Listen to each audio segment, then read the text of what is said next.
നമസ്കാരം. ഈ മകൻ്റെ പേര് പറഞ്ഞു കൊടുക്കുന്ന സിനോഷ് എന്നാണ് അവൻ്റെ പേര്. അവനെ ഞാൻ ആദ്യമായിട്ട് ഒരു നാടകത്തിൽ നമ്മുടെ ബൈബിൾ നാടകത്തിൽ ദാവീദ് ഗോലിയാത്തിൻ്റെ പാർട്ട് ബൈബിൾ സംഗീതം എല്ലാവർക്കും അറിയപ്പെടുന്ന ബൈബിൾ നാടകം എന്ന് പറഞ്ഞാൽ അതിലേറ്റവും ഒരു എന്താ പറഞ്ഞ ദാവീദ് എന്ന് പറഞ്ഞ ഒരു കഥാപാത്രം എന്ന് വെച്ചാൽ ആ ബൈബിൾ എടുത്താൽ ഏറ്റവും ഒരു വില്ലനാണ് ഗോലിയാത്ത്, വില്ലാളി വീരൻ എന്ന് പറയും. അപ്പോൾ ആ ഗോലിയാത്തിൻ്റെ പാർട്ട് ഞാൻ ഇവനെ കൊണ്ടാണ് എടുപ്പിച്ചത്. ഈ കഴിഞ്ഞ മാസം ഫെബ്രുവരിയിൽ ഡിസംബർ 28 ആയിരുന്ന ആ നാടകം സ്റ്റേജ് കയറിയത്. അപ്പോൾ ആ കഥാപാത്രം എടുത്ത് അഭിനയിച്ച് വെച്ചത് ഈ മകനാണ്. അപ്പോൾ ആ മകനെ കൊണ്ട് തന്നെ ഞാൻ ആ പാട്ട് തന്നെ നിങ്ങൾക്ക് കേൾപ്പിച്ചു തരാം. ഒന്ന് പാടിക്കൊടുവാനേ.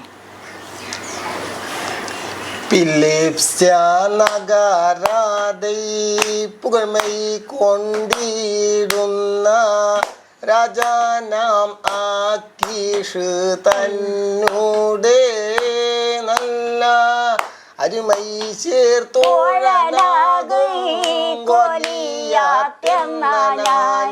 വളർസവൈ തനിലീതോ വരുകിன்ற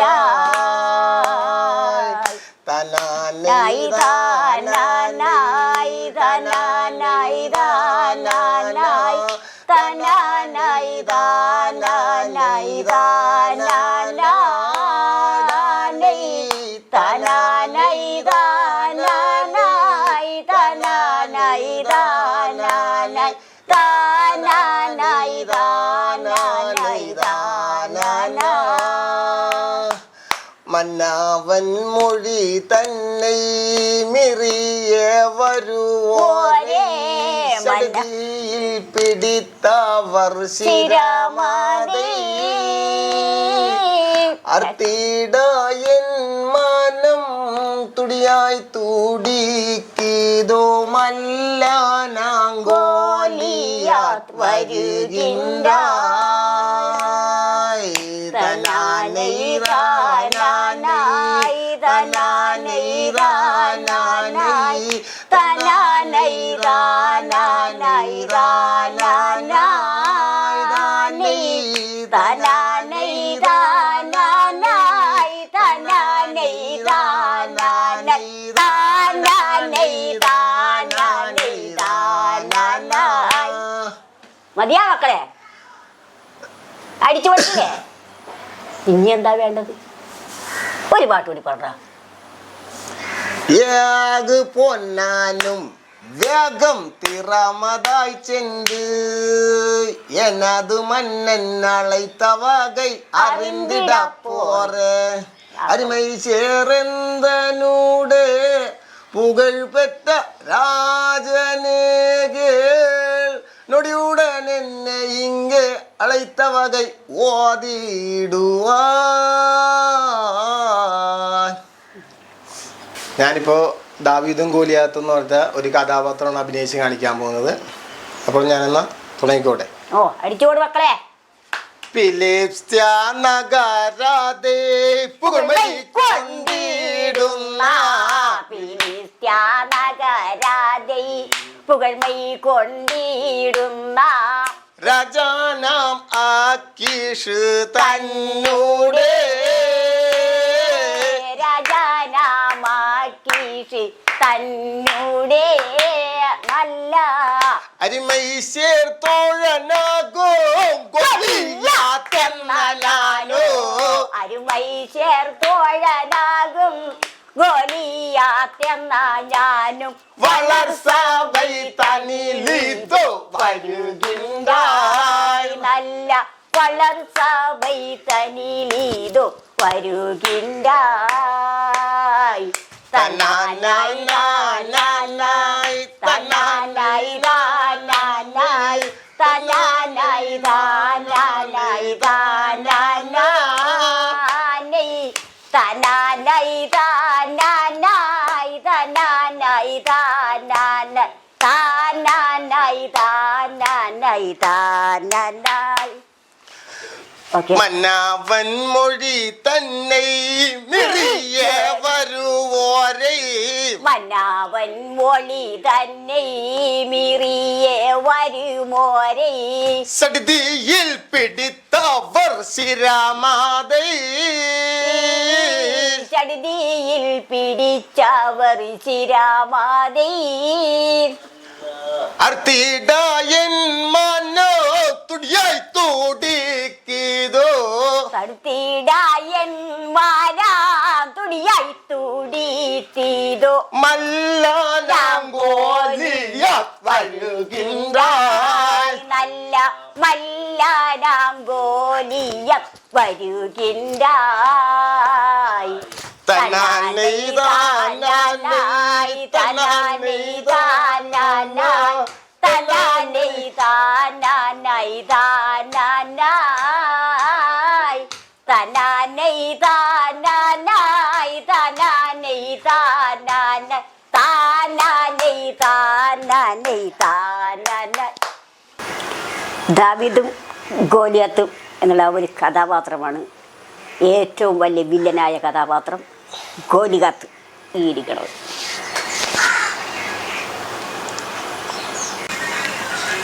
ഞാൻ ഒരാളെ കൂടി പരിചയപ്പെടുത്തി തരാം. ഇത് എൻ്റെ മകൻ ജോളി, ഇളയ പുത്രൻ. ഇവനൊരു ചവിട്ടടക്കാരനാണ്. ഇവനെയും ഒരു 8ാം ക്ലാസ്സിൽ പരീക്ഷയൊക്കെ എഴുതിയപ്പോൾ തന്നെ ഇയാളെ ഞാൻ ചവിട്ടടത്തിലേക്ക് കൊണ്ടുവന്നു. ഇയാൾ ഒരുപാട് ചവിട്ടട കളിച്ചിട്ടുണ്ട്, ഒത്തിരി ചവിട്ടട. ചെറുപ്പം പോലെ തന്നെ അവൻ ചവിട്ടട കളിച്ചിട്ടുള്ളത്. ഇപ്പം കഴിഞ്ഞ നാടകത്തിലും കഥാപാത്രം എടുത്ത്, അപ്പനും മകളും കൂടിയുള്ള കഥാപാത്രമൊക്കെ എടുത്ത്. അപ്പം നിൻ്റെ പേർക്ക് ഒരു പാട്ട് ഒന്ന് പാടിക്കൊള്ളു. തന്നിൽ വിരുതുറ്റ വീരാനാം ജയശൃംഗൻ, കരുത്തുറ്റ സഭൈ തന്നിൽ ഞാനുമേ നല്ല യരുയർ പൊങ്കിടും ബോസീന നഗർ തന്നെ, കരുത്തുറ്റ പട്ടൈ ഞാനും വരുകിൻറായ്, കട്ടകം താനിലെ കൊട്ടമില്ലാമലെ കൂട്ടമായി വാഴ്ന്നിടും വീരൻ ഞാൻ നല്ല കൂട്ടപ്പാടായോരൈ നിഷ്ഠൂരമായി ചെയ്യും താട്ടീകൻ ഫെറോസിതോ വരുകിൻറായ്. ഇങ്ങനെയുണ്ട്. ഈ കഴിഞ്ഞ നാടകത്തിൽ എൻ്റെ മകൻ്റെ അടുത്തൊരു കൊള്ളത്തലവൻ്റെ ഒരു സീനായിരുന്നു ഇപ്പം അവൻ പാടിയ പാട്ട്. ഇതൊക്കെ ചവിട്ട് നാടകം എന്ന് പറയുമ്പോൾ കാണുമെന്നുണ്ടെങ്കിൽ ശരിക്കും നമ്മൾ ഈ ചവിട്ടി തന്നെ അഭിനയിച്ച് കാണിക്കണം.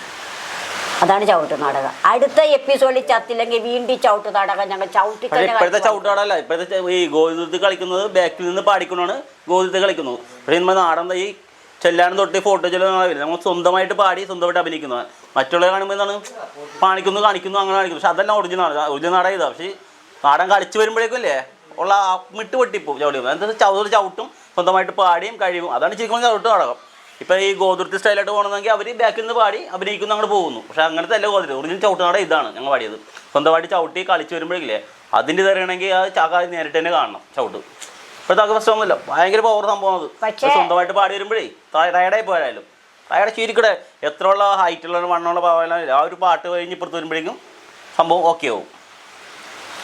ഇപ്പം മകൻ പറഞ്ഞതെന്ന് വെച്ചാൽ വല്ലതും പിന്നെ വേറൊന്നും കൊണ്ടല്ല പറഞ്ഞത്.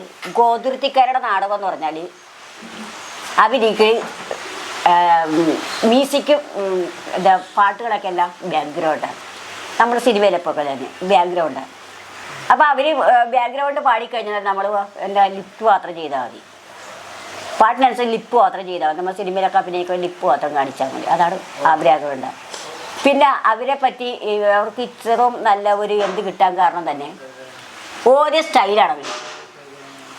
കാരണം അവർക്കിടെ ഓരോ സ്റ്റെപ്പ് തോന്തിത്തകൃകത്തി മർദ്ദകത്തി, ഇതാണ് അവരുടെ കലാശം. പക്ഷേ ആ സമയത്ത് ഇവിടെ കൊച്ചിക്കാട് തൈയുടെ വൃതത്തലങ്ക് തക്കിടത്തി വൃതത്തൻ്റെ കെട്ടി, ഇതാണ് കൊച്ചിക്കാരന്. ഇപ്പം ഇവനെ അഭിനയിക്കണമെങ്കിൽ ഇപ്പം എൻ്റെ മകനൊരു പാട്ട് പാടി അവൻ അത് സ്വന്തമായിട്ട് തന്നെ പാടിയേ. അതുപോലെ ഫിലിസ്ത്യാനഗരതിൽ പുകഴ്മൈ കൊണ്ടിടുന്ന വീരാനാം ആക്കി തന്നൂട്. അപ്പം ആ പാട്ടിനനുസരിച്ച് തന്നെ കയ്യർത്ഥങ്ങളുണ്ട്. ആയെന്നൊരു അക്ഷരമുണ്ട്, അത് കയ്യർത്ഥമുണ്ട്. അത് സ്വന്തമായിട്ട് തന്നെ കാണിക്കണം, അല്ലെങ്കിൽ വേറെ പുറത്തുനിന്ന് ഒരാൾ വന്ന് കാണിക്കല. ഇത് സ്വന്തമായിട്ട് പാടണമല്ല, സ്വന്തമായിട്ട് കയ്യർത്ഥം കാണിക്കണം, സ്വന്തമായിട്ട് അഭിനയിക്കണം, സ്വന്തമായിട്ട് മുറകളും ചവിട്ടണം. അപ്പം സത്യം പറഞ്ഞാൽ എൻ്റെ മാമ്പഴം ശരിക്കും അമ്മ തന്ന മുലപ്പാൽ കക്കുന്ന ചവിട്ടടം കൊണ്ട് തന്നെ. ശരിക്കും ചവിട്ടടം സംബന്ധിച്ച് പറയണമെങ്കിൽ ശരിക്കും കൊച്ചിക്കാരുടെ ചവിട്ടടം തന്നെ. അല്ലാതെ നമുക്ക് അത് പൊട്ടന്മാർക്ക് ചവിട്ടടം കളിക്കാൻ പറ്റും. ഇപ്പം പിന്നെ എനിക്ക് ഏറ്റവും ഒരു സന്തോഷമുള്ള കാര്യം എന്ന് പറഞ്ഞാൽ ഇപ്പം ഈ ഒരു ചവിട്ട് നാടകം ആദ്യമേ ചവിട്ടട പാട്ടെന്ന് പറഞ്ഞാൽ കൊണ്ടുവന്നത് എന്താ വെച്ചാൽ ഈ എല്ലാവരും അറിയാൻ വേണ്ടി ചവിട്ടട അറിയപ്പെടുന്നതിന് പറയണമെങ്കിൽ ശരിക്കും ചാനലിലൊക്കെ കൊണ്ടുവന്ന് ഞാൻ തന്നെയാണ്. കാര്യം ഞാൻ എന്തെങ്കിലും പരിപാടിക്കൊക്കെ ഇറങ്ങിയ കലമുടി ചാനലിലൊക്കെ പറയുമ്പോഴേക്കും ഞാൻ ഈ ചവിട്ടടപ്പാട്ട് പാടാറുണ്ട്. അപ്പോൾ അവർ വാവളിക്കാണ്ട് ഇതെന്ത് പാട്ടെന്ന്. അപ്പോൾ ഞാൻ പറയും എനിക്ക് ചവിട്ട് നാടകം എനിക്കറിയാൻ പാടില്ല, ഞാൻ ചവിട്ടടക്കാരത്തിയായിരുന്നു എന്ന് ഞാൻ എല്ലാവർക്കും ഇൻ്റർവ്യൂ കൊടുത്ത കാര്യമാണ്. പക്ഷേ ശരിക്കും ഇന്നിപ്പോൾ ആ ചവിട്ട് നാടകം ശരിക്കും തീരദേശ പരിപാലനത്തിൽപ്പെട്ട ഒരു കലയാണ് ചവിട്ട് നാടകം. അത് തീരദേശത്തുകാരിക്കുള്ള പറഞ്ഞിരിക്കുന്ന കലയാണ്. അത് ഉള്ളച്ചന്മാർക്ക് പറഞ്ഞിരിക്കുന്ന കലയല്ല. കാരണം ഉള്ളച്ചന്മാർ കല കളിക്കല, അവരെ കൊണ്ട് സാധിക്കല. കാരണം അവരെ കൊണ്ട് ഈ മക്കളി ചവിട്ടുന്നത് പോലെ ചവിട്ടാനും പാടാനും അഭിനയിക്കാൻ കഴിവില്ല, ഇല്ലാത്തവരാണ്. അതുകൊണ്ടാണ് പറഞ്ഞത് ഈ തീരദേശത്ത് കിടക്കുന്ന കലാകാരന്മാർക്ക് ഈ മത്സ്യത്തൊഴിലാളികൾക്ക് പറഞ്ഞിരിക്കുന്ന കലയാണ് ചവിട്ട് നാടകം. ആ നാടകത്തെ ഇന്നിപ്പോൾ ഗവൺമെൻറ് അംഗീകരിച്ചതിന് എനിക്ക് വളരെയധികം സന്തോഷമുണ്ട്. കാരണം എൻ്റെ ഓർമ്മയിൽ തന്നെ ഒരുപാട് കലാകാരന്മാർ മറുപണ്ട് പോയിട്ടുണ്ട്, നമ്മളിൽ നിന്ന് വേർപിരിഞ്ഞ് പോയിട്ടുണ്ട്. ഒരുപാട് കലാകാരന്മാർ രോഗികളായിട്ടിരിക്കുന്നുണ്ട്, ഒരുപാട് കലാകാരന്മാർ ഇന്ന് ഒരു ഗുണവും ഇല്ലാതിരിക്കുന്നുണ്ട്. അപ്പോൾ ആ കലാകാരന്മാർക്കൊക്കെ ഒരു പെൻഷനാണെങ്കിലും അതുപോലെ തന്നെ അവരെയൊക്കെ ഒന്ന് ആദരിക്കാനാണെങ്കിലും ഒക്കെ സാധിക്കണം. എന്നെ സംബന്ധിച്ച് ഞാനിപ്പോൾ 2 നാടകം ഞാൻ കളിപ്പിച്ചെങ്കിൽ 2 നാടകത്തിലും നമുക്ക് ആവശ്യപ്പെട്ട കുറച്ച് കലാകാരന്മാരൊക്കെ ആദരിക്കുകയും അവരെയൊക്കെ ഒരു ബഹുമാനം കൊടുക്കുകയൊക്കെ ഞാൻ ചെയ്തു. കാരണം നമുക്ക് സംബന്ധിച്ച് അത്ര ചെയ്യാൻ പറ്റുള്ളൂ.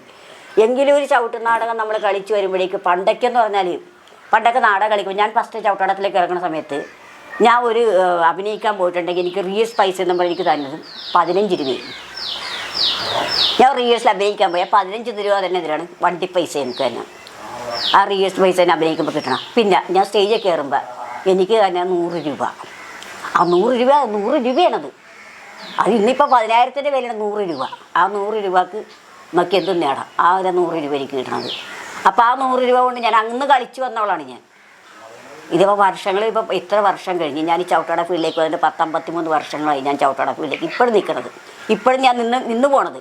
കാര്യം ആ ഒരു കല എന്നിൽ നിന്ന് വേർതിരിഞ്ഞ് പോകണമെങ്കിൽ ഞാൻ 6 മണിൻ്റെ താഴെ പോകണം, എന്നാലും എന്നിൽ ആ കല വേർതിരിഞ്ഞ് പോകുള്ളൂ. എങ്കിലും എന്നെ സംബന്ധിച്ചിടത്തോളം ആ കല ഇന്ന് നമ്മുടെ മക്കൾക്ക് നമ്മൾ പകർന്നു കൊടുത്തിരിക്കുകയും ഇനി ഇതിൽ ഈ കുടുംബത്തിൽ പകർന്നു കൊടുക്കാത്ത 2 വ്യക്തികൾ മാത്രമേ ഉള്ളൂ. ആരാന്നറിയാം? ഒന്ന് എൻ്റെ മൂത്ത മകൻ, അവന് ചവിട്ട് നാടകമൊന്നും അവൻ അറിഞ്ഞുകൂടാ. അവന് ചവിട്ട് നാടകം ഇപ്പം കളിക്കണമെന്ന് പറഞ്ഞാൽ ഭയങ്കര ആവേശത്തിനിടയ്ക്ക് അമ്മച്ചി എന്നെ പഠിപ്പിച്ചെന്നെ എന്നെ കളിപ്പിക്കണമെന്ന് പറഞ്ഞിടയ്ക്ക് അത് അവനെയും കൂടി ഒന്ന് സ്റ്റേജിൽ കൊണ്ടുവരും. അതോടൊപ്പം തന്നെ എൻ്റെ ഇരിക്കുന്ന മകൻ്റെ മൂത്ത പേരക്കുട്ടിക്ക് അവർക്ക് ചവിട്ടടം കളിക്കൊരു ആഗ്രഹമുണ്ട്. അതുപോലെ എൻ്റെ ഇളയ മരുവൊക്കെ അങ്ങനെ ചവിട്ടടം കളിക്കൊരു ആഗ്രഹമൊന്നുമില്ല. എന്നാലും അവർക്ക് ഇപ്പം ഭയങ്കര ഇൻട്രസ്റ്റ് ആയിട്ട് കളിക്കണമെന്നല്ല, കാണാനായിട്ട് ഭയങ്കര ഇൻട്രസ്റ്റ് ആയിട്ട് ഇരിക്കുന്നുണ്ട്. മുമ്പൊക്കെ ചവിട്ടണം എന്ന് പറയുമ്പോൾ തന്നെ അവിടെ വഴക്കായിരിക്കും കുടുംബത്തിൽ. ഇപ്പം അങ്ങനെയല്ലേ, ഇപ്പം കളിക്കണം കാണണം എന്നുള്ളൊരു ആവേശമുണ്ട്. ജോലി പോയി കളിക്കണം കേട്ടോ, ജോലിയിൽ എപ്പോഴും പറയുള്ളൂ. അങ്ങനെ ഒരു ആവേശമുണ്ട്. അതേപോലെ തന്നെ എൻ്റെ ഒരു പേരക്കിടാവ് കൂടിയുണ്ട്, മൂത്തവൻ്റെ മൂത്താൾ. അവർക്ക് ഇങ്ങനെ ചവിട്ടണമെന്ന് പറയുമ്പോൾ തന്നെ അവർക്ക് വേണ്ട ഞാൻ കളിക്കില്ലെന്ന് പറയുള്ളൂ. അവർക്കൊരു താല്പര്യമില്ലാത്ത, പക്ഷെ മറ്റുള്ളവർക്ക് നല്ല താല്പര്യം. അവരെ 2 പേരെയും കൂടി ഒന്ന് സ്റ്റേജ് കയറ്റണം എന്നുള്ളൊരു ആവേശം എൻ്റെ ഉള്ളിലുണ്ട്. പക്ഷേ ഈ നാടകം നമ്മൾ ഞാൻ പഠിപ്പിക്കാൻ തുടങ്ങിയാൽ ഭയങ്കര ബഡ്ജറ്റ് വേണം. കാരണം ഒരു 1.5 ലക്ഷം രൂപയെങ്കിലും നമ്മുടെ കയ്യിൽ വേണം, എന്നാലും നമുക്ക് നാടകം കളിക്കാൻ പറ്റുള്ളൂ. അപ്പോൾ അത്ര പൈസ നമ്മുടെ കയ്യിൽ ഇല്ലാത്തതുകൊണ്ടാണ് ഞാൻ എപ്പോഴും നേരെ ഇങ്ങനെ പുറകോട്ട് മാറണത്. കാരണം ഒന്ന് കളിപ്പിച്ച് ഇതേപോലെ ഒരു ചാനലിൽ കൊണ്ടുവന്ന് കാണിക്കണം, ക്രെഡിറ്റ് ചെയ്യണം എന്നൊക്കെ എനിക്ക് ആഗ്രഹങ്ങളുണ്ട്. പക്ഷേ ആളുടെ കപ്പാസിറ്റി ഇപ്പോൾ തൽക്കാലം എൻ്റെ കയ്യിലില്ല. എങ്കിലും നിങ്ങളൊക്കെ എല്ലാവരും വിചാരിക്കണമെന്നുണ്ട് ഞാനൊരു നാടകം പഠിപ്പിക്കാൻ ചെയ്യാം, ഞാൻ രംഗത്ത് കൊണ്ടുവരുത്തുകയും ചെയ്യണം എന്നൊരു ആഗ്രഹം എനിക്കുണ്ട്. അതിന് ഈ പറഞ്ഞ ചാനലുകാർ തന്നെ ആദ്യം എനിക്ക് 1.5 ലക്ഷം രൂപ ഇങ്ങോട്ട് മക്കളെ ഞാനാ കളിപ്പിക്കുക. എങ്ങനെയുണ്ട്? ഓക്കെയാണോ?